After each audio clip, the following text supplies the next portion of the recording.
श्री शिवाय दोस्तों, 16 मई 2026 शनिवार, वट सावित्री, ज्येष्ठ अमावस्या शनिवार के दिन 1 कटोरी सरसों के तेल से कर लेना ये एक महा उपाय होगी। हर मनोकामना पूरी भगवान शनिदेव पूरे साल करेंगे। आपके ऊपर धन की वर्षा, इतना धन आएगा कि संभाले नहीं संभलेगा। दोस्तों, जैसा कि आप सभी लोग जानते हैं कि 16 मई को शनिवार वट सावित्री अमावस्या पड़ रही है, इसीलिए यह दिन बहुत ही खास है। क्योंकि देखिए दोस्तों, गुरुजी ने कहा है कि जब भी शनिवार वट सावित्री अमावस्या पड़े तो आपको सिर्फ और सिर्फ 1 कटोरी सरसों के तेल वाला उपाय करना चाहिए। यह उपाय इतना खास है कि अगर आपने सही मुहूर्त पर सही क्रिया अनुसार 1 कटोरी सरसों के तेल वाला उपाय कर लिया, जो प्राचीन काल के समय का महा उपाय है, तो मान के चलिए दोस्तों, भगवान शनिदेव के आशीर्वाद से आपके जीवन का कितना ही बड़ा दुख हो, उससे आपको मुक्ति मिल जाएगी। आपकी कोई भी मनोकामना हो, मान लीजिए नौकरी की तैयारी कर रहे थे, आपकी नौकरी लग जाएगी। आपका बंद पड़ा व्यापार चल पड़ेगा। जिस बीमारी से आप बहुत दिनों से परेशान थे, उस बीमारी से आपको मुक्ति मिल जाएगी। आपके जीवन में धन आना शुरू हो जाएगा। आपके जीवन में धन आने के सारे रास्ते खुला जाएंगे। और मान के चलिए दोस्तों, फिर आपको किसी भी तरह की परेशानी का सामना नहीं करना पड़ेगा। इसीलिए दोस्तों, इस दिन आप लोगों को इस वाले उपाय को जरूर कर लेना है। भले ही आपने पूरे भर इस उपाय को न किया हो, पर अगर आपने शनिवार वट सावित्री अमावस्या के दिन अगर इस वाले उपाय को कर लिया, तो आपको इस उपाय को करने का वो फल मिलेगा जिसकी आपने कभी कल्पना भी नहीं करी होगी। इसीलिए आप लोग इस 1 कटोरी सरसों के तेल वाले उपाय को एक बार जरूर कर लेना, ताकि आप लोगों के हाथ से यह मौका ना जा सके और आपको इस उपाय को करने का फल मिल सके। दोस्तों, ये उपाय पंडित जी ने अपनी की ही शिव महापुराण की कथा में बताया है, जो इस उपाय को आज हम आपको बहुत अच्छे से समझाने वाले हैं। इस वीडियो को देखने के बाद इस उपाय को समझने के लिए आपको कोई और वीडियो को देखने की जरूरत नहीं पड़ेगी। तो चलिए दोस्तों, उपाय को शुरू करते हैं। उससे पहले हे शनिदेव महाराज, आपके इस वीडियो को जो भी लाइक और चैनल को सब्सक्राइब करें, उसके जीवन में कभी दुख दर्द मत आने देना। साथ ही साथ कमेंट बॉक्स में 5 बार जय शनि महाराज जरूर लिखे, ताकि भगवान शनिदेव महाराज की कृपा आप सभी को हासिल हो सके। इसी के साथ में आप सभी को बता दूं कि आप लोग वीडियो को पूरा नहीं देखते हो, काट काट कर देखते हो और गलत गलत उपाय को कर लेते हो, तो आपसे निवेदन है कि वीडियो को पूरा जरूर देखें।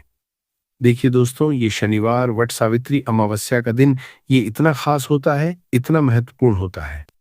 देखा गया है कभी कभी बड़े बड़े पूजा पाठ अनुष्ठान से जो मनोकामना नहीं होते, वह शनिवार वट सावित्री अमावस्या के दिन एक छोटे से उपाय करने से ही आपकी मनोकामना पूर्ण हो जाती है। और बहुत सारे लोगों ने इस उपाय को किया भी है और उनको इस उपाय को करने का फल भी जरूर मिला है। अगर आप लोग भी इस उपाय को करना चाहते हैं, तो आप इस उपाय को पहले अच्छे से समझ लेना, सुन लेना, उसके बाद करना। आपको इस उपाय का फल जरूर मिलेगा और इस उपाय को कर लेने से आपके घर में चाहे किसी भी तरह दुख और समस्या क्यों न चल रही हो, आपको उसका कारण भी नहीं पता है कि दोस्तों यह समस्या किस कारण से चल रही है। उसका कुछ भी कारण हो सकता है, जैसे पितृ दोष हो सकता है या किसी भी तरह का मंगल दोष भी हो सकता है।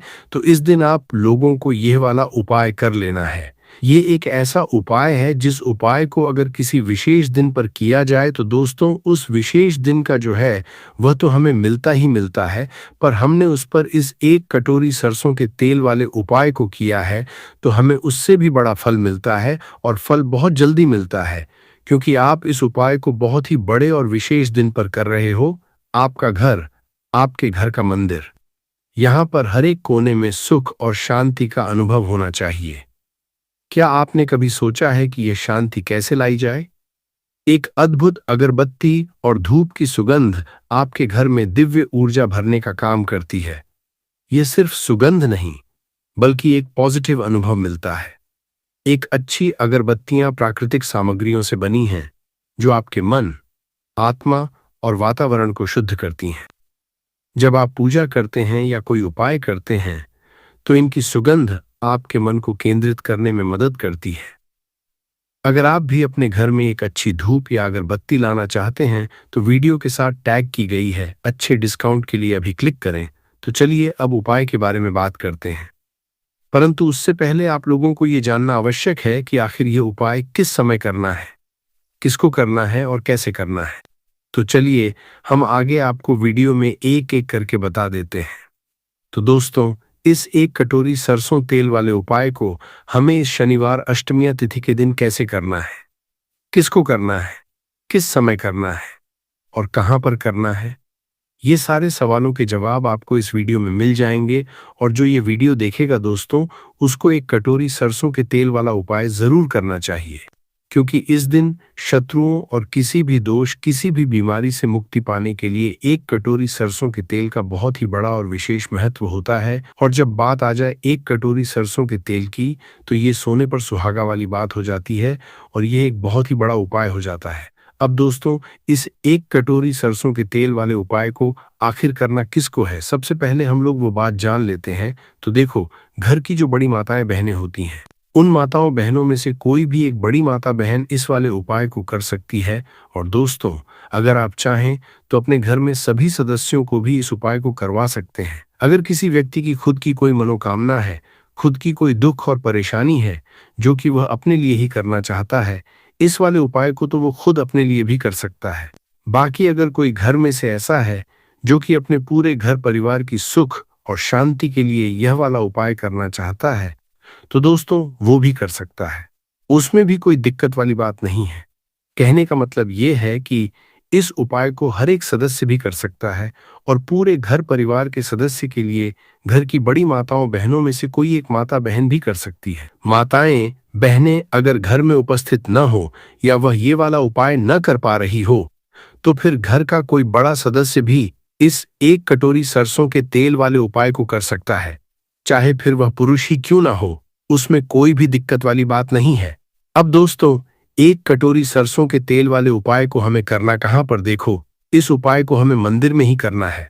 बहुत सारे लोग प्रश्न करते हैं, हर एक उपाय को करते समय क्या हम इस उपाय को घर पर या मंदिर में कर सकते हैं? देखो, तो इस वाले उपाय को आप मंदिर पर करोगे तो अच्छा रहेगा, घर में नहीं करना है इस वाले उपाय को। उसके बाद में दोस्तों, जो अगला प्रश्न निकल कर आता है वह ये आता है इस उपाय को लेकर कि आखिर इस उपाय को हमें किस समय करना है, सुबह के समय करना है कि शाम के समय करना है? तो देखो, इस वाले को आप लोग सुबह के समय भी कर सकते हो और शाम के समय प्रदोष काल में भी कर सकते हो। अब अगर आप पूछो कि दोस्तों साहब, सबसे उत्तम समय कौन सा रहेगा इस एक कटोरी सरसों के तेल वाले उपाय को करने का, तो हम आपसे बस यही कहेंगे कि इस उपाय को आप शाम के समय करेंगे तो ज्यादा बेहतर होगा, क्योंकि शनिवार वट सावित्री अमावस्या का दिन है और इस दिन प्रदोष काल के बहुत महत्व होता है। बाकी अगर सुबह के समय भी करेंगे तो भी अच्छा होगा, उसमें कोई भी दिक्कत वाली बात नहीं है। तो दोस्तों, जो अगली सबसे बड़ी और महत्वपूर्ण बात आती है वो ये आती है कि सुबह अगर हम उपाय को करेंगे तो हमें कितने बजे से लेकर कितने बजे तक के बीच में करना है, और शाम के समय प्रदोष काल में करेंगे तो हमें कितने बजे से लेकर कितने बजे के बीच में करना है। तो देखो, सुबह जितनी जल्दी हो सके आप उपाय को करने की कोशिश करना। बाकी अगर किसी कारणवश लेट भी हो जाओ, थोड़ी देर भी हो जाए, तो देखो, सुबह जितनी जल्दी हो सके आप उपाय को करने की कोशिश करना। बाकी अगर किसी कारणवश लेट भी हो जाओ, थोड़ी देर भी हो जाए, तो 10 या 11 बजे तक भी आप उपाय कर लेना, पर 12 बजे से ज्यादा देरी ना हो, ठीक है? इस बात का ध्यान रखना। उसके बाद में दोस्तों, अगर शाम के समय प्रदोष काल की बात करें, प्रदोष काल का जो समय है होता है वह शाम के 6 बजे से शुरू हो जाता है। मतलब शाम के 6 बजे से लेकर 7 बजे के बीच का जो समय होता है, ये समय प्रदोष काल का समय होता है। इस उपाय को 7 बजे या 8 बजे के बीच में भी कर सकते हो। मतलब शाम के 6 बजे से रात 8 बजे के बीच में आप कभी भी इस वाले को कर सकते हो, उसमें कोई भी दिक्कत वाली बात नहीं है। परंतु 16 मई शनिवार अष्टमी तिथि कोशिश करना कि समय के अंतर्गत ही कर लो। किसी कारणवश ना कर पाओ तो थोड़ा देरी से भी कर सकते हो।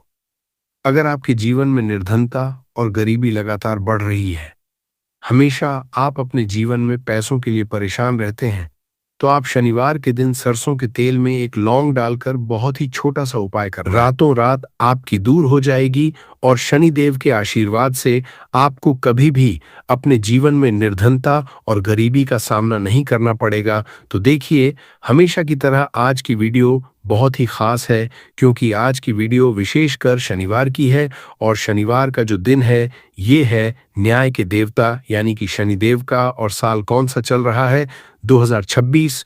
और ये साल किसका है? शनिदेव का। और शनिदेव को अगर इस साल में प्रसन्न कर लिया तो वाली पीढ़ियां भी सुख भोगेंगी। साथ अगर शनि से जुड़े कष्ट आपको परेशान करते हैं, शनि की पीड़ाएं आपको परेशान करती है, शनि की कोई भी महादशा है, आपको पता है तब भी आपको नहीं पता है, तब भी देखिए बहुत बार हमें पता होता है कि हमारी कुंडली में शनि की साढ़े साती चल रही है, शनि ढैया चल रही है, शनि की ये महादशा चल रही है। परंतु बहुत सारे लोग ऐसे भी हैं जिनको नहीं पता है कि शनि की साढ़े साती है, शनि ढैया है या कोई वास्तु दोष है, नजर दोष है।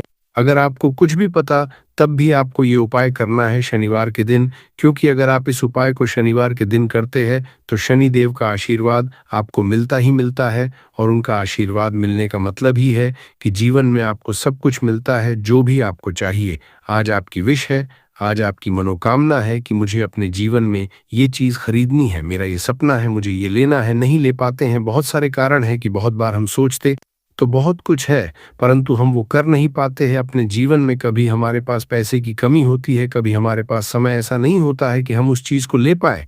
तो जिन लोगों की इच्छाएं अधूरी है, जिनकी मनोकामनाएं पूरी नहीं हो रही है, जीवन के दुख लगातार अगर बढ़ रहे हैं, कर्जे जैसी समस्याएं जीवन में बढ़ रही है और आप नहीं समझ पा रहे कि आपके जीवन में ऐसा क्यों हो रहा है, या फिर कभी कभी तो सिचुएशन मतलब ऐसा भी होता है लोगों के साथ कि पैसे को लेकर भी परेशान है, उसके घर में बीमारियां भी घुस रही हैं, उसके घर में धन की बर्बादी भी हो रही है। तो देखिए बहुत बार ये चीजें होती हैं वास्तु दोष के कारण, शनि की कोई महादशा के कारण, बहुत सारे कारण होते हैं। बहुत सारी चीज होती हैं जो हमारे जीवन को प्रभावित करती हैं, जिनका सीधा सीधा असर जो होता है वो हमारे जीवन पर पड़ता है। और फिर हम क्या करते हैं? जब हमारे जीवन में निर्धनता बढ़ती है, गरीबी बढ़ती है, हमें एक ना एक व्यक्ति से पैसा लेना पड़ता है, तो हम क्या करते हैं? उपाय खोजते हैं, बहुत सारे उपाय करते हैं। परंतु देखिए जब भी आप कोई उपाय करते हैं उसे अगर आपने सही तरीके से नहीं किया, सही ढंग से नहीं किया, सही समय पर नहीं किया, तो आप एक उपाय कितनी बार भी कर लेना उसका फल आपको कभी नहीं मिलेगा। तो हमेशा आप जो भी उपाय करें, जिस तरह से उपाय आपको बताया जाए उस तरह से करें और पूरा सुनकर करें। क्योंकि कभी कभी क्या होता है कि अगर आपको अधूरी जानकारी मिली है और आप उसके अनुसार कोई भी उपाय कर रहे हैं, कोई भी पूजा पाठ कर रहे हैं, तो आपको उसका फल एकदम से नहीं मिलता है। तो हमेशा कोशिश करें कि उपाय पूरा सुने, उसके बाद ही आप उपाय करें। तो देखिए बात करेंगे सरसों के तेल की, जो कि शनिदेव से जुड़ा हुआ है। शनिवार का दिन शनिदेव को समर्पित है। सरसों का तेल जब भी आप शनिवार के दिन लेते हैं और उससे कोई भी उपाय करते हैं तो शनि की कृपा को मिलती ही मिलती है, और उनकी कृपा से आपके जीवन की निर्धनता तो दूर होती ही है। मां लक्ष्मी की विशेष कृपा आपको मिलती है। शनि की कोई भी पीड़ा अगर कुंडली में है, कोई भी महादशा चल रही है, वह दूर हो जाती है। साथ ही साथ अपार धन की आपको हासिली होती है और अचानक से भी आपके जीवन में धन आने के योग बनते हैं, जहां से आपको अपने जीवन में धन मिल सकता है। तो बात करेंगे एक लौंग सरसों के तेल में डालकर उपाय को कैसे है और किस समय करना है। तो शनिवार के दिन करना है और शाम के समय में करना है। सरसों का तेल लेना है, जिसे शुद्ध कच्ची घानी तेल भी बहुत सारे लोग बोलते हैं। सरसों का तेल लेंगे, कितना लेना है? 1 कटोरी लेना है, ज्यादा बड़ी कटोरी नहीं, छोटी सी कटोरी में। अगर आपके पास लोहे की कटोरी हो तो बहुत ही उत्तम है, क्योंकि लोहे की कटोरी में जब भी आप सरसों का तेल लेकर उपाय करेंगे उसका अधिक से अधिक फल आपको मिलेगा, जल्दी से जल्दी पूजा सफल होगी। तो थोड़ा सा तेल लेना है। कटोरी में अगर लोहे की नहीं है तो कोई और भी आप बर्तन ले सकते हैं, कोई भी चीज ले सकते हैं। उसके अंदर आपको क्या करना है? एक फूल वाली लौंग डालनी है। एक फूल वाली लौंग बिल्कुल भी टूटी हुई नहीं होनी चाहिए, बिल्कुल भी खंडित नहीं होनी चाहिए। अब सरसों का तेल आपने ले लिया, लौंग से तेल को तैयार कर लिया। अब आपको क्या करना है? एक दीपक तैयार करना है। कौन सा दीपक? सरसों के तेल का। इस दीपक के अंदर आपको बिल्कुल जरा सा चुटकी भर काले तेल डालना है। अब ये दोनों चीजें, एक दीपक जो आपने सरसों के तेल से तैयार करा है, चुटकी भर काले तेल डाला है, और एक वो कटोरी जिसके अंदर आपने सरसों का तेल डाला है और एक फूल वाली लौंग डाली है, दोनों चीजें लेकर आपको जाना है शनिदेव के मंदिर में। अब जिनके घर के आसपास शनिदेव का मंदिर नहीं है, वो क्या करेंगे? तो देखिए, उनके लिए भी उपाय बताएंगे क्या करना है। परंतु आप उपाय सुने तो आपको क्या करना है? शनिदेव के मंदिर में जाना है और शनिदेव को सबसे पहले ये तेल अर्पित करना है और फिर आप दीपक जलाएंगे। डायरेक्टली सीधे सीधे आपको शनिदेव के सामने नहीं खड़ा होना है, थोड़ा सा साइड में खड़े होंगे, लेफ्ट या राइट सीधे हाथ पर, या उल्टे किधर भी आप खड़े हो जाए। कोशिश करें उल्टे हाथ पर खड़े हो, तो वहां खड़े होकर आपको तेल अर्पित करना है, दीपक जलाना और शनिदेव के चरणों में देखते हुए, उनकी आंखों में आपको नहीं देखना है, ठीक है? उनके चरणों में देखते हुए आपसे कहना है कि हे शनिदेव, अगर मुझसे कोई भी भूल चूक हुई हो, मुझे नहीं पता मेरे जीवन के दुख क्यों बढ़ रहे हैं, मेरे जीवन में कर्जे जैसी ऐसी समस्याएं क्यों बढ़ रही है, मैं अपने जीवन में इतना परेशान क्यों हूं, मुझे कुछ भी नहीं पता। परंतु मुझे इतना पता है कि आपकी कृपा होगी तो मेरे जीवन के जो दुख है, जो कष्ट है, इन्हें दूर होने में समय नहीं लगेगा। और आपकी कृपा जिस पर होती है, भला ऐसी कौन सी वस्तु है, ऐसी कौन सी चीज, ऐसी कौन सी मनोकामना है जिसे आप पूरा ना करें?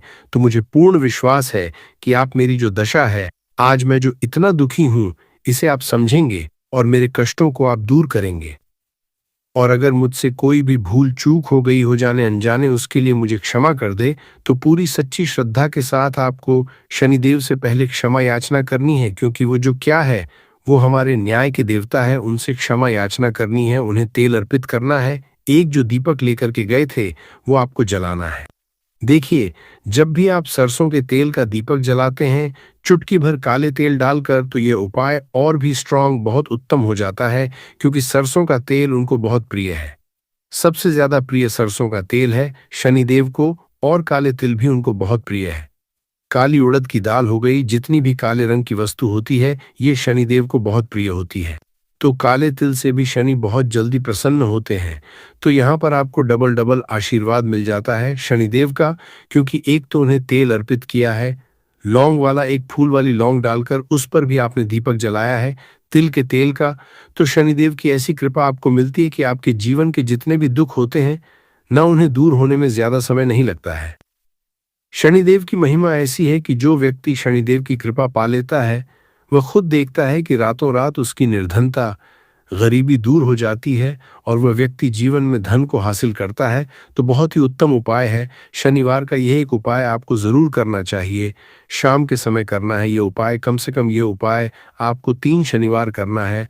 दोस्तों, इतना भर करने से आपके जीवन की सारी दुख परेशानियां दूर हो जाएंगी। तो चलिए, अब हम अपने अगले और सबसे महत्वपूर्ण उपाय के बारे में जान लेते हैं। तो अगला उपाय है जो आपको शनिवार के दिन करना है, वो है 5 काली मिर्च का उपाय। सबसे पहले उपाय के बारे में, इस उपाय के लिए सबसे पहले जरूरत पड़ेगी 5 काली मिर्च के दाने।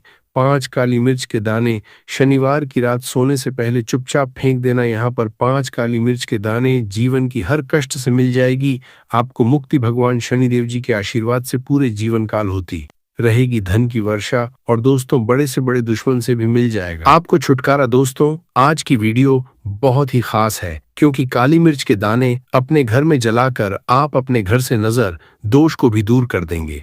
साथ ही साथ, अगर आपका कोई भी गुप्त शत्रु है या फिर आपके घर में धन की कमी बहुत ज्यादा है, घर में पैसा रुकता नहीं है, नजर दोस्त लोगों को बहुत लगती है, घर में हमेशा ही जितने सदस्य हैं, कभी किसी की तबीयत खराब है, कभी कोई बीमार पड़ा रहता है, और आपके घर में पैसों की बर्बादी अगर बहुत ज्यादा हो रही है, तो शनिवार के दिन काली मिर्च के साथ दाने घर में जला देने से आप अपने जीवन के सारे दुखों से हमेशा के लिए छुटकारा पा लें ही साथ आपका बड़े से बड़ा दुश्मन भी घुटने टेक देगा, अगर ये उपाय आपने शनिवार के दिन कर लिया। अब देखिए, अगर आपका जीवन भी हमेशा परेशानियों से भरा रहता है, तो ऐसे में आपको काली मिर्च के उपाय जरूर करने चाहिए, क्योंकि काली मिर्च के उपाय जो होते हैं, सबसे पहले तो यह तुरंत अपना असर दिखाते हैं। दूसरी चीज, आपके गुप्त शत्रुओं से भी आपको छुटकारा दिलाते हैं और कभी भी आपको नजर दोष परेशान नहीं करती है। तो चलिए, सबसे पहले बात कर लेते हैं काली मिर्च के दाने आपको अपने घर में किस जगह पर जलाना है, और इस छोटे से उपाय को करके कैसे आप अपने जीवन में बड़े से बड़े दुश्मन से छुटकारा पा लेंगे और आपके गुप्त शत्रु भी आपका कुछ बिगाड़ नहीं पाएंगे। तो देखिए, बहुत सारे लोग हैं जो ये चीज जानते हैं कि जब व्यक्ति को नजर लग जाए तो उसके पैसे को भी कहीं ना कहीं नजर लग जाती है, उसके घर की सुख शांति को, सुख समृद्धि को भी नजर लग जाती है। अब अपने से हमेशा आपको सबसे पहले नजर दूर करना है। ऐसा समझ लीजिए जैसे ही नजर दोष आप दूर करेंगे, आपके जो गुप्त शत्रु है उनकी नजर का जो प्रभाव होता है वह तुरंत खत्म हो जाता है और फिर आपको अपने जीवन के कष्टों से भी छुटकारा मिल जाता है। आपको क्या करना है, 4 यहाँ पर काली मिर्च लेनी है। इसके छोटे छोटे 4 दाने लेंगे, एक भी दाना टूटा हुआ ना हो, ये चीज आपको ध्यान रखनी है। एक कपूर का टुकड़ा लेना है। अब ये 4 काली मिर्च के दाने आपको अपने घर में किसी भी कोने में रखकर जला देना है। कमरा है, कोई भी कमरा आप चुन लें, उस कमरे में जाइए, उस कमरे के एक कोने में ये 4 काली मिर्च के दाने कपूर के साथ जला दें और फिर आपको इसकी राख को जलाने के बाद इसकी राख को अपने घर के बाहर फेंक देना है। देखिए, जैसे ही काली मिर्च के दाने कपूर के साथ आप जलाएंगे, आपके जीवन में एक चमत्कार होगा। आप देखेंगे कि आपके घर में जो अचानक से दुख आ रहे थे, जो धन को लेकर परेशान थे, जो पैसा नहीं आ रहा था, या घर बीमारियां बढ़ रही थीं, या कोई ऐसा व्यक्ति आपके घर में था जो हमेशा बीमार है, चिड़चिड़ा स्वभाव है, उसका हमेशा क्लेश घर में रह रहा है, ना तो ये चीजें आपके घर से दूर हो जाती हैं और नजर दोष अगर किसी को लगी है तो वो भी दूर होगी। और दूसरी चीज, आपके गुप्त शत्रु आपका कुछ बिगाड़ नहीं पाते हैं। जब कपूर के साथ काली मिर्च के साथ दाने आप अपने घर में जलाते हैं, देखिए, काले की जो वस्तुएं होती हैं, ये हनुमान जी से जुड़ी हुई काली मिर्च के जितने भी उपाय होते हैं, आपको बता दें, सबसे पहले तो यह तुरंत अपना असर दिखाते हैं। बहुत जल्दी ये उपाय सफल होते हैं। दूसरी चीज, आपके घर में कभी भी नकारात्मक ऊर्जा नहीं ठहराती है। जब काली मिर्च को आप अपने घर में जलाते हैं तो इस उपाय को करें और फिर आप देखें कि आपका बड़े से बड़ा गुप्त शत्रु भी, कोई भी आपका दुश्मन होगा, वह घुटने टेक देगा। इस उपाय को करते ही उनकी कितनी भी बुरी नजर क्यों ना हो, उसका आपके ऊपर, आपके घर के ऊपर, आपके पैसे के ऊपर कोई असर नहीं, क्योंकि यहां पर सीधे सीधे आपको शनिदेव का आशीर्वाद मिलेगा। तो ये पहला उपाय है। अब बात कर लेते हैं दूसरे उपाय की, जो कि शनिवार के दिन आपको करना है काली मिर्च से ही। और यह उपाय विशेषकर उन लोगों को करना है जो कहते हैं कि हमारे घर में सिर्फ एक तरफ से दुख नहीं आ रहा है, हमारे घर में तो पैसा भी नहीं आ रहा है, हमारे घर में बीमारियां आ रही हैं, धन को लेकर परेशान रहते हैं लोग, है ना। तो जो लोग कहते हैं ना कि हर तरफ से जीवन में दुख आ रहा है, किसी एक जगह से नहीं आ रहा है, उन्हें विशेषकर ये दूसरा उपाय करना है काली मिर्च का। देखिए, अगर आपके जीवन में दुख बहुत बढ़ गए हैं, कष्ट बहुत बढ़ गए हैं, पैसे को लेकर भी आप परेशान हैं, धन आपके पास आता नहीं है, तिजोरी में धन नहीं रुकता है, तो काली मिर्च का यह दूसरा उपाय शनिवार के दिन कर लें। करना क्या है, 5 काली मिर्च के दाने लेने हैं। अब आपके घर में जो व्यक्ति बहुत ज्यादा परेशान रहता है, कोशिश करें कि वह व्यक्ति इस उपाय को कर ले तो ज्यादा उत्तम है। अगर वह नहीं कर पा रहा है तो उसकी जगह आप भी कर सकते हैं। आपको क्या, जो व्यक्ति बहुत बीमार है या जिस व्यक्ति के पास आपके घर में पैसा नहीं है, उस व्यक्ति के ऊपर से 5 काली मिर्च के दाने आपको 7 बार उतारने हैं। उतारने कैसे है, आपको क्लॉकवाइज नहीं उतारना है, जैसे घड़ी की सुई घूमती उस दिशा में नहीं उतारना है। घड़ी की सुई को आप उल्टा कर दीजिए, जैसे कि घड़ी की सुई उल्टी घूमे है, उस तरीके से 7 बार एंटी क्लॉकवाइज आपको उतारना है। और फिर ये 5 काली मिर्च के दाने आपको ले जाने हैं चौराहे पर। कोई भी चौराहा से बोलते हैं जहां 4 दिशाएं होती हैं, 4 रास्ते बने होते हैं, वहां आप जाएं और 4 दिशा में आपको एक एक दाना काली मिर्च का फेंक देना है। और काली मिर्च का जो 5वां दाना है उसे ऊपर आसमान की तरफ आपको देखते हुए हवा में उछाल देना है। ठीक है ना। इतना करने के बाद आपको अपने घर पर चले आना है। किसी से भी आपको रास्ते में बात नहीं करनी है, मुड़कर पीछे पलटकर तो बिल्कुल भी आपको नहीं देखना है।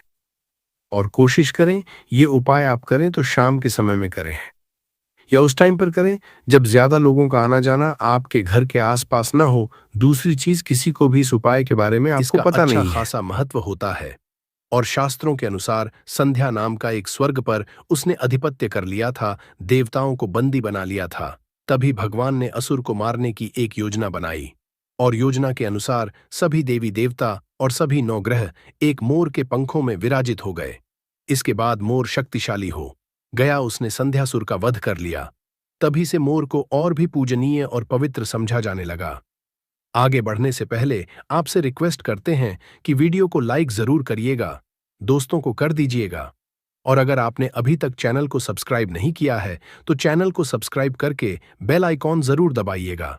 दोस्तों, सिर्फ आर्षि मुनि और राजा महाराजा ही नहीं बल्कि भगवान श्री कृष्ण के क्या कहने। आपको भी पता है कि कृष्ण कन्हैया को मोर पंख बिना अधूरा समझा जाता है। उन्हें मोर मुकुट वाला कहा जाता है। उनके मुकुट में मोर पंख के बिना वो कभी रहते नहीं थे। इसका कारण भी ये था कि बचपन से ही उन माता ने उन्हें मोर पंख धारण करवाया था, क्योंकि मोर पंख से कालसर्प दोष दूर होता है और श्री कृष्ण भगवान को कालसर्प दोष था। दोस्तों, सिर्फ हमारे धर्म में ही नहीं बल्कि एशिया के बहुत सारे देशों में मोर पंखों को अध्यात्म से जोड़कर देखा जाता है। आपने सुना होगा, वो प्रेम, प्रतिष्ठा, धीरज और स्नेह का सूचक है। और मैं मोर पंख की बहुत महत्ता बताई गई है। जब हम बौद्ध धर्म की बात करें तो समझा जाता है इसमें मोर अपने सारे को खोल देता है, इसलिए उसके पंख विचारों और मान्यताओं में खुलेपन का चिन्ह समझे जाते हैं। जब हम ईसाई धर्म की बात करते हैं तो मोर के खूबसूरत पंख जन्नत के दरवाजे के बाहर अद्भुत शाही बगीचे का चिन्ह समझे जाते हैं। और जो ग्रीस के लोग होते हैं वो मोर के पंखों को स्वर्ग और सितारों की निगाहों के साथ जोड़ते हैं।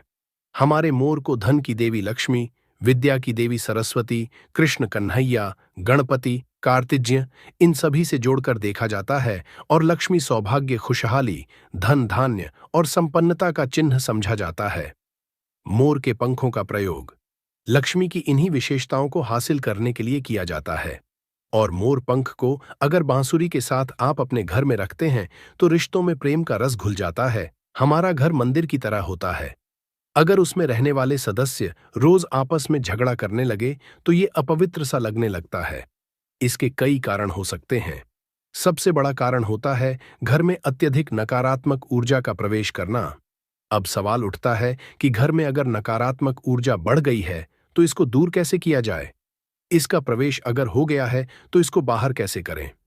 इसके लिए हमने आपको जन्माष्टमी के दिन भी एक प्रयोग बताया था कि मोर के पंखों आरती के बाद आप अपने घर पे खूब हवा में हिलाए। इससे आपके घर की जितनी नकारात्मक ऊर्जा है वो आपके घर से बाहर हो जाएगी। आपको ये रोज ही करना चाहिए, सिर्फ एक दिन नहीं। मोर पंख को अगर आप अपने घर के अंदर हाथों से ऊपर से नीचे फहराते हैं तो आपके घर के आसपास की जितनी नकारात्मक ऊर्जा है वो घर से बाहर चली जाती है। और जिस घर में सबसे ज्यादा सकारात्मक ऊर्जा होती है वहीं माता लक्ष्मी का प्रवेश जल्दी होता है। इसी बात को रखते हुए आज हम आपको बताएंगे कि घर में वो कौन सी 3 जगह है जहां पर आपको मोर पंख जरूर रखना चाहिए। और इन जगहों पर अगर आप मोर पंख रख देते हैं तो आपके घर में भी सबसे अधिक सकारात्मक ऊर्जा बनी रहेगी।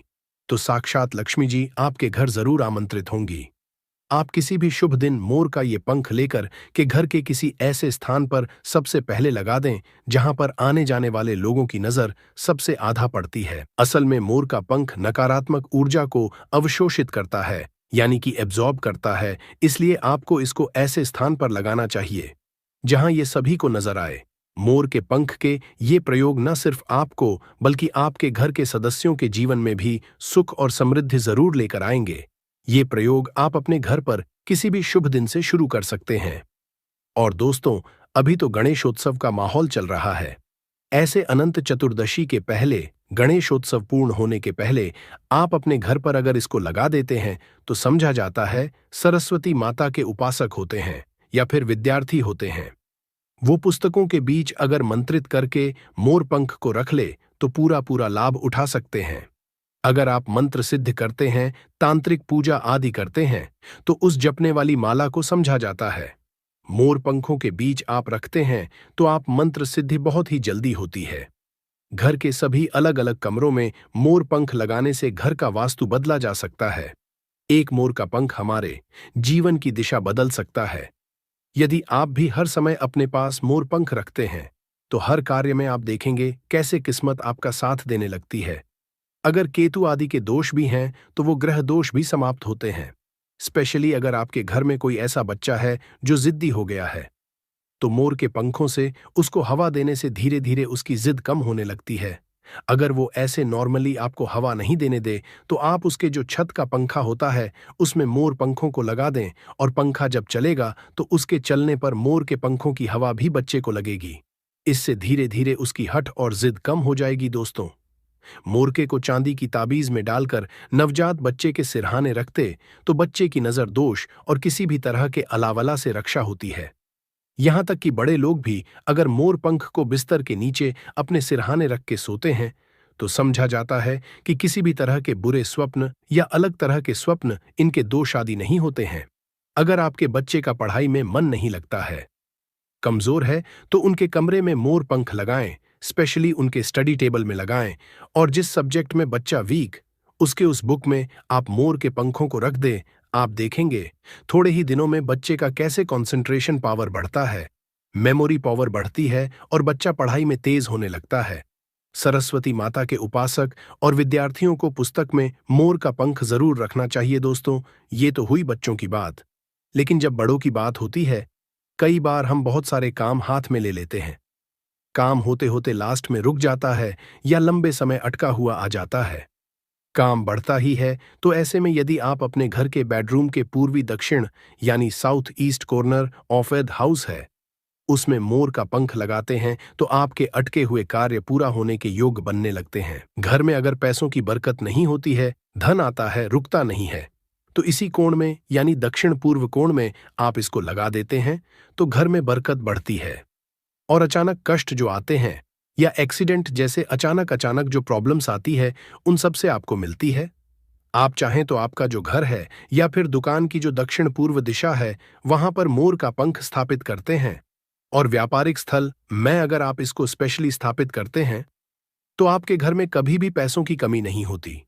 आप चाहें तो अपनी जेब में या डायरी में मोर का पंख रखें, इससे भी आपको राहु दोष प्रभावित नहीं करता।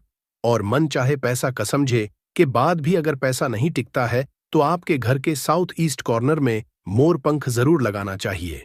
एक और फायदा है मोर का पंख घर में लगाने से, वो ये होता है कि घर में अगर आपके आसपास सांपों का डेरा है तो समझा जाता है घर में सांप प्रवेश नहीं करता, या किसी घर में किसी मेंबर को कालसर्प दोष है, राहु केतु दोष है, तो भी मोर पंख लगाने से उस घर में ग्रहों का असर नष्ट हो जाता है। क्यों समझा जाता है? क्योंकि मोर और सर्प में शत्रुता होती है, अर्थात सर्प शनि तथा राहु के सहयोग से बनता है। और यदि मोर का पंख घर के पूर्वी और पश्चिम दीवार में या आपके जेब और डायरी में रखा जाए तो राहु का दोष कभी उसको परेशान नहीं करता है। घर में सर्प हो, मच्छर हो, बिच्छू हो, इस तरह के विषैले जंतुओं का भय नहीं रहता। अब 3 कोने कौन कौन से हैं जिसमें आपको मोर का पंख रखना चाहिए ताकि आपकी आमदनी गुना बढ़ सके? पहला मोर पंखा आपको घर की अलमारी में या तिजोरी में रखना है। आप घर में जिस स्थान पर सबसे ज्यादा पैसा रखते हैं वहीं पर मोर पंख आपको रखना चाहिए। इससे आपकी तिजोरी में धन बढ़ने लगेगा। साथ ही साथ इससे पहले से रखा हुआ धन धीरे धीरे खर्च होगा। आप खुद देखेंगे आपकी सेविंग बढ़ने लगेगी, बरकत बढ़ने लगेगी और धन की इनकम दिनों दिन बढ़ती चली जाएगी। दूसरा मोर पंख आप अपने घर के रखें या घर के ईशान कोण यानी north east corner of the house में रखें, या फिर जहां पर आप घर में भगवान को रखते हैं वहीं इस मोर पंख को रख दे। चाहे तो आपका बंडल बनाकर रख सकते हैं या फिर आप चाहें तो श्री कृष्ण भगवान के मुकुट पे इसको धारण करा सकते हैं। और रोज आप जब भगवान की पूजा करते हैं उस समय इस मोरपंख की भी आपको पूजा करनी चाहिए। इससे आप देखेंगे पैसों के मामले में किस्मत जाएगी और धन आगमन के नए द्वार आपके लिए खुलते चले जाएंगे। तीसरा, मोरपंख आपको कहाँ रखना है? आपको अपने बेडरूम में बिस्तर के नीचे रखना है। ऐसा करने से आप जब बेड पर सोएंगे आपके अंदर काफी सारी पॉजिटिव एनर्जी आती है और आपको अच्छे से सोचने में और काम पर फोकस करने में मदद मिलती है। आपके जीवन में सफलता तो आती ही है, साथ ही साथ पैसों की आवक भी बढ़ जाती है। आप इसे ऐसे लगाएंगे, अपने बेड का जो गद्दा होता है, चादर लगाते हैं, उसके नीचे आपको मोर पंख बिछा देना चाहिए, उसके ऊपर चादर लगाएं और फिर उस पर आपको सोना चाहिए। आप यदि अपने घर के मुख्य द्वार पर 3 मोर पंख लगा लेते हैं, और दोस्तों ये जो गणपति विसर्जन होने वाला है अनंत चतुर्दशी को, उसके पहले आप ये छोटा सा काम है। वैसे क्या करना है, 3 मोर पंख और एक छोटी सी भगवान गणेश की प्रतिमा मुख्य द्वार पर स्थापित कर लें। आप चाहें तो चित्र भी स्थापित कर सकते हैं। अगर आपके पास गणपति देव की प्रतिमा नहीं है या आप अफोर्ड नहीं कर सकें तो ऐसे लगा दें। आप देखेंगे जिस घर में आप रहते हैं उस घर का वास्तु दोष दूर हो जाता है। साथ ही साथ किसी की बुरी नजर भी आपके घर पर नहीं पड़ती है। दोस्तों, कुछ लोग अक्सर कहते हैं कि ऐसे गणपति देव की प्रतिमा लगानी चाहिए कि मुख्य द्वार के आगे और पीछे सेम साइंस की देव की प्रतिमा होनी। आपको हम बता दें, ऐसा कुछ भी सच नहीं है। ये सिर्फ एक भ्रांति है जो कुछ साल पहले फैला दी गई थी कि जहां भी मूर्ति लगाए गणपति देव की, वहां पर आपको आगे और पीछे गणपति देव की सेम साइंस की मूर्ति लगानी पड़ती है, क्योंकि गणपति देव की पीठ में दरिद्रता का वास होता है। ऐसा कुछ भी नहीं है। गणपति देव उतने ही पवित्र हैं, आगे से जितने पीछे से हैं। इसलिए कभी भी मन किसी तरह का वहन विचार न करे। हमेशा गणपति देव की एक प्रतिमा आप अपने मुख्य द्वार पर लगाए। आप किसी भी राजा महाराजा के महलों में जाकर देखिए या किसी भी प्राचीन इमारतों में जाए, सब जगह एक ही साइड में गणपति देव की प्रतिमा लगाई जाती थी। कोई भी अंदर की ओर प्रतिमा नहीं लगाते हैं। इसलिए अपने घर के मुख्य द्वार पर एक गणपति देव की छोटी सी प्रतिमा लगाए, उसके साथ 3 मोर पंखों को लगाए और फिर देखे घर में कैसा माहौल होता है। तो दोस्तों, ये प्रयोग जरूर कर लीजिए। आज के लिए बस इतना ही दोस्तों।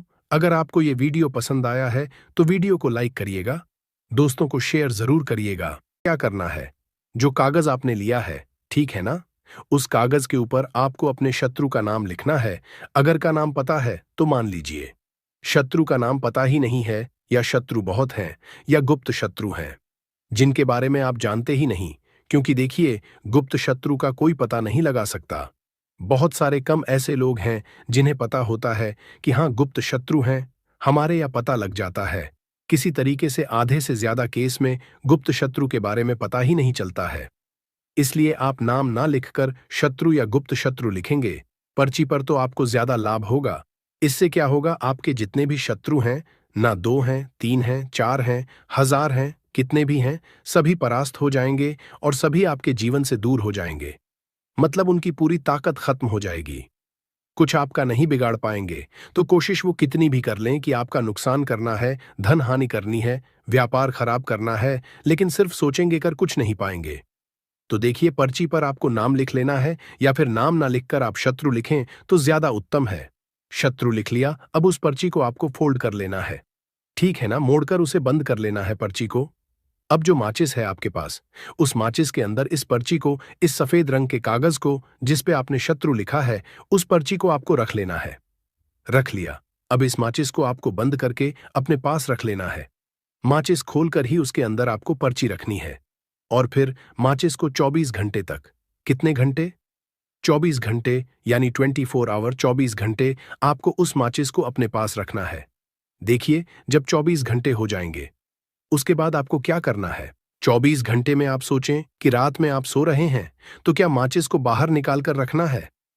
नहीं, सोते समय भी उस माचिस की डिब्बी को अपने पास रखना है, ठीक है ना। अपनी पॉकेट में आप रख सकते हैं, तकिया के पास रख सकते हैं, कहीं भी रखिए, रखना अपने पास। जब 24 घंटे हो जाएंगे उसके बाद अगले दिन आपको क्या करना है कि सुबह उठना है। जो भी आप काम करते हैं वो काम कर लीजिए। उसके बाद जब भी आपको समय मिले उस समय आपको क्या करना है, कहीं एकांत स्थान पर जाना है, ठीक है ना। आप किसी ऐसे स्थान पर भी जा सकते हैं जहां पानी भरा होता है, इकट्ठा हो जाता है। ऐसे स्थान पर भी जा सकते हैं, या ऐसे स्थान पर चले जाइए जो बिल्कुल एकांत, जहां कोई आता जाता ना हो। एकांत व्यक्ति आए तो कोई बात नहीं, ज्यादा लोग ना आते जाते हो, ऐसे स्थान पर आपको जाना है और वहां जाकर फिर से आपको अपने शत्रुओं के बारे में सोचना है। ऐसा सोचना है कि मेरे जितने भी शत्रु हैं अब वो परास्त हो रहे हैं, मेरे जीवन से दूर हो रहे हैं और चाहकर भी अब वो मेरा कुछ नहीं बिगाड़ सकते। ऐसा सोचना है और मन ही मन आपको प्रार्थना करनी है राहु से कि मेरे जो शत्रु हैं, मेरे जो दुश्मन हैं, उन्हें मेरे जीवन से आप दूर कर दीजिए, ठीक है ना। ये माचिस का उपाय राहु से जुड़ा हुआ है।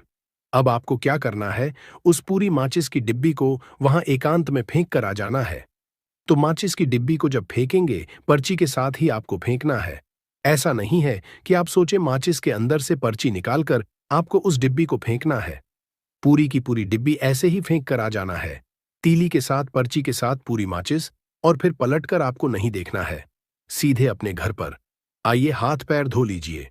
बाकी आपको कुछ भी करने की जरूरत नहीं है। कितनी ये उपाय करना है? सिर्फ एक बार करना है, ज्यादा बार ये उपाय नहीं करना है। सिर्फ एक बार तो किसी भी दिन आप ये उपाय करिए।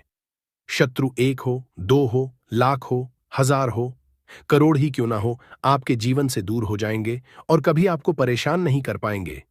तो बहुत उत्तम, बहुत अचूक उपाय है। करिए और रातों रात इसका चमत्कार देखिए। देखिए, ये उपाय स्त्री पुरुष कोई भी कर सकता है। किस समय करना है? सुबह में, दोपहर, कभी भी इस उपाय को आप कर सकते हैं। किसी भी दिन कर सकते, ठीक है ना? बाकी कुछ भी आपको पूछना हो, आप कमेंट सेक्शन में पूछ सकते हैं। बाकी बालाजी महाराज का जयकारा जरूर लगाइए। उनका आशीर्वाद आपको मिलता रहेगा। उनका आशीर्वाद जिन्हें मिलता है, उनका हमेशा कल्याण ही होता है और कभी उन्हें शत्रु परेशान नहीं कर पाते हैं। अगर आप यहां तक वीडियो देख चुके हैं तो आपको बता दूं, आगे बताए जाने वाले उपाय इतने लाभकारी है, जिस किसी ने भी किए उसको 100% लाभ हासिल हुआ है। तो चलिए, साधारण जीवन में इस्तेमाल होने वाली वस्तुओं के कुछ धन प्राप्ति उपाय भी बताते हैं। इसी तरह घर में और भी कुछ चीजें हैं जो आपके वास्तु दोष का कारण बनती है और आपकी परेशानी की वजह बनती है। तो आइए पहले जान लें, क्या आपको अपने घर में वास्तु दोष के बारे में कैसे पता लगता है और किस तरह से आप बड़ी ही आसानी से इसे कर सकते हैं। दोस्तों, वास्तुशास्त्र के अनुसार किसी भी घर में वास्तु दोष होने से सुख, शांति और पारिवारिक उन्नति में बाधा पैदा होती है। वास्तु दोष के कारण पनपने वाली नकारात्मक ऊर्जा से व्यक्ति के भाग्य पर बुरा असर पड़ता है। साथ ही घर के लोगों को कई तरह की परेशानियों का सामना करना पड़ता है। दोस्तों, शास्त्रों के अनुसार अगर हम ये छोटे मोटे उपाय कर लें तो अपने घर नेगेटिव एनर्जी से छुटकारा पा सकते हैं। तो आइए जानते हैं, लेकिन उससे पहले दोस्त आपसे रिक्वेस्ट है कि वीडियो को लाइक करें, अपने दोस्तों के साथ शेयर करें और अगर आपने अभी तक चैनल को सब्सक्राइब नहीं किया तो सब्सक्राइब करके बेल आइकॉन जरूर प्रेस कर लें। दोस्तों, नंबर 1, जीवन में तरक्की पाने के लिए रोज पहली रोटी गाय को दें, पीपल को जल चढ़ाएं और चींटियों को मिला आटा दें। तांबे के लोटे में जल लाल चंदन मिलाकर रात को अपने सर के पास रखकर सो जाएं। सुबह उस जल को तुलसी को चढ़ा दें। ऐसा करने से आपकी परेशानियां धीरे धीरे दूर हो जाएंगी। नंबर 2, वास्तु के मुताबिक अगर आपके घर में तिजोरी है और आप उसके सामने शीशा लगा दें तो इससे धन में बरकत होती है। व्यापारी लोग अपने कैश बॉक्स के सामने शीशा लगाएं, इससे आपके ग्राहक बढ़ेंगे। दोस्तों, 3, झाड़ू पोछा कभी भी खुले में नहीं रखना चाहिए, इन्हें हमेशा छिपाकर रखना चाहिए और झाड़ू कभी भी रसोई में नहीं रखनी चाहिए। नंबर 4, शौचालय का दरवाजा हमेशा बंद होना चाहिए। माना जाता है कि घर की नकारात्मक ऊर्जा शौचालय में ही बात करती है। ऐसे में अगर शौचालय का दरवाजा खुला रहता है तो नकारात्मक ऊर्जा आपके घर में प्रवेश करती है। नंबर, घर में सुख शांति के लिए कपूर को घी में डूबाकर सुबह शाम जलाना चाहिए। इससे घर में वास्तु दोष भी कम होता है और रह रहे सदस्यों के जीवन की परेशानियां दूर होती हैं। दोस्तों, नंबर 6, दुर्घटना से बचने के लिए शाम को हनुमान चालीसा के बाद कपूर जरूर जलाना चाहिए। नंबर 7, घर में जिस जगह वास्तु दोष हो वहां कपूर की 2 टीकियां रखें। खत्म हो जाने के बाद वहां दोबारा इसे रखें। नंबर 8, अस्त के बाद कभी भी किसी को दूध, दही या प्याज नहीं देना चाहिए, ये भाग्य में बाधक भी बन सकता है। नंबर 9, घर के मुख्य द्वार पर कूड़ादान कभी भी न रखें। नंबर 10, घर में टूटा हुआ शीशा कभी भी नहीं होना चाहिए। नंबर 11, अच्छे भाग्य के लिए सुबह नहाते समय पानी में थोड़ा सा कपूर का तेल मिलाएं। शनिवार को चमेली का तेल भी मिला सकते हैं। नंबर 12, लक्ष्मी की कृपा पाने के लिए रोज रात को रसोई अच्छी तरह से साफ करके चांदी की कटोरी में कपूर और लौंग जलाएं। ये प्रक्रिया रोज की जाए तो घर में बरकत बनी रहती है और मां लक्ष्मी जल्द ही ऐसे घर से आकर्षित होती है। ऐसे घरों से नकारात्मकता हमेशा दूर रहती है। दोस्तों, नंबर 13, घर के सोने वाले कमरे में पौधे नहीं लगानी चाहिए, इससे आपके ऊपर नकारात्मक असर हावी हो सकता है। नंबर 14, घर में पौधे लगाते समय पानी में सेंधा नमक डालें। सादे नमक का भी आप उपयोग कर सकते हैं, लेकिन दोस्तों ज्यादा फलदायी होता है। आपको शुभ फल जल्द ही हासिल होंगे। दोस्तों, घड़ी की सही दिशा आपके जीवन को भी सही रास्ता दिखाने में मदद कर सकती है। इसके अलावा कैलेंडर को किस जगह लगाना चाहिए और किस जगह पर नहीं, ये भी हम जानेंगे। सबसे पहली बात जिसकी हम बात करेंगे वो है दोस्तों, घड़ी का आकार, यानी घड़ी की शेख। दोस्तों, शास्त्र के अनुसार गोलाकार की घड़ी या अंडाकार घड़ी सबसे उत्तम मानी जाती है। पर आजकल देखा जा रहा है कि बाजार में कई तरह की घड़ियां मौजूद हैं, जिसमें घर के सदस्य या भगवान की तस्वीरें और फोटो भी लगी होती है। लेकिन दोस्तों, आपको बता दें कि घड़ी के साथ तस्वीरें लगाना बिल्कुल भी सही नहीं है। इससे आपके घर के सदस्यों के जीवन पर समय का असर देखने को मिल सकता है। और की तस्वीर घड़ी में बिल्कुल भी नहीं लगानी चाहिए, क्योंकि भगवान की तस्वीर को रोज धूप